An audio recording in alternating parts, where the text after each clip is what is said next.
Welcome back, everyone. What did you think about our stories today? Next, we have a big activity. It's probably going to make a big mess, so I'll ask you to help your grown-ups clean up after you're done. In the Seesaw classroom, I have posted a Play-Doh recipe.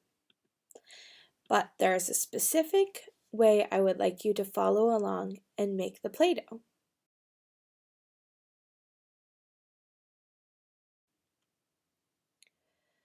First, get out separate bowls for each ingredient.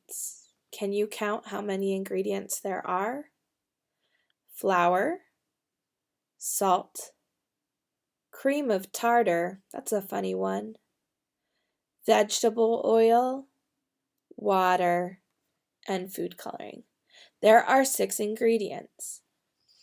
Now, measure each ingredient out into a separate bowl, except for the food coloring. And for the boiling water, just put some warm water in a bowl.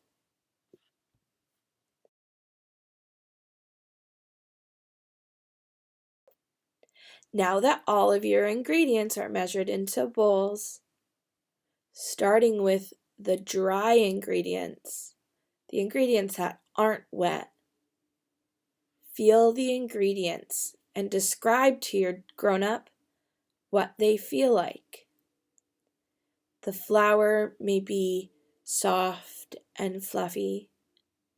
The salt may be rough or gritty.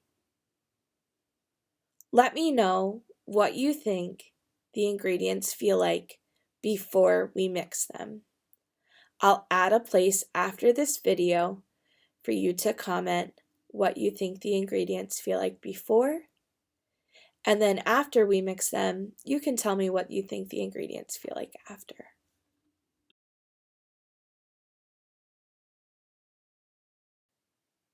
Now, ask your grown-up to help you read the directions and follow along by adding everything in order.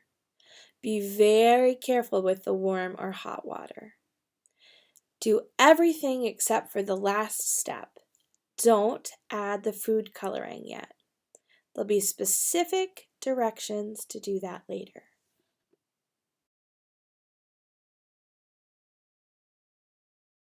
Now that your Play-Doh is all mixed up, it probably looks a little bit white or a little bit creamy colored. This is the challenge. Separate your Play-Doh into 3 balls. You can try your best to make the balls about the same size.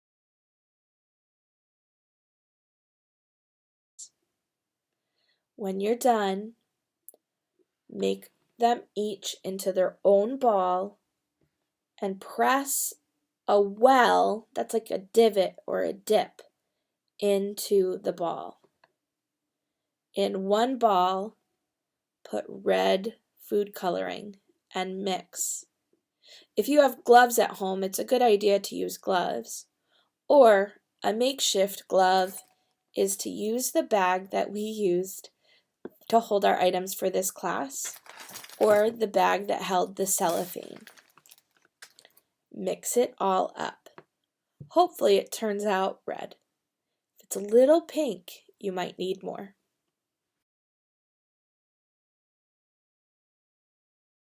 Now, wash your hands. If you didn't use gloves, you might have red on your hands. If you did use gloves, you can switch to the next step. Take the second ball and add the well.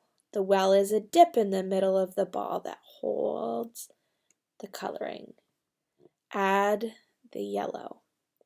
Add the yellow and mix until it's bright yellow, just like the color you want.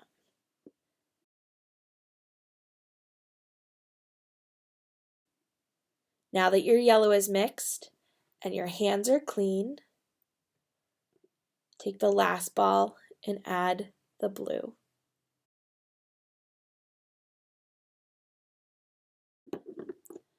If you read the captions in some of the books that I shared today, you notice that we get to make color mixed creatures. So this is the second challenge. Take each of your round balls, starting with red, and make an X or a cross in the middle.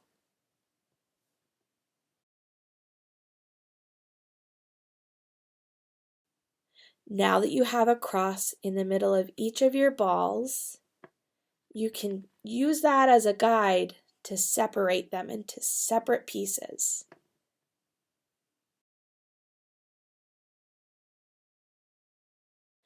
Now that your Play-Doh are each in 3 different colors and 4 different balls, wow, that's a lot of pieces. Here comes the fun part. Take 1 red ball and 1 yellow ball and do your best to mix them up. Do you remember from our earlier video what color red and yellow make? You should be making orange.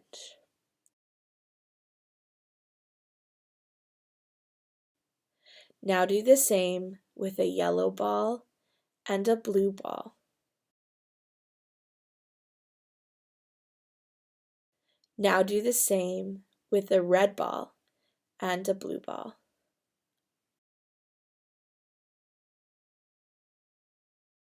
You'll notice there's an extra red, an extra yellow, and an extra blue. Take the red and add it to the red. Does it make a change?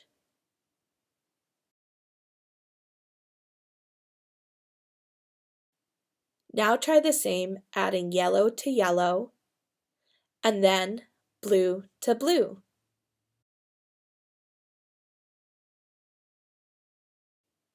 Challenge number 3, and our post for this week. Create a red creature, an orange creature, a yellow creature, a green creature, a blue creature, and a purple creature from your now mixed Play-Doh. Take a picture and post to the feed. Ask your grown-up for help. It was really fun playing with you all. I'll see you again next Monday.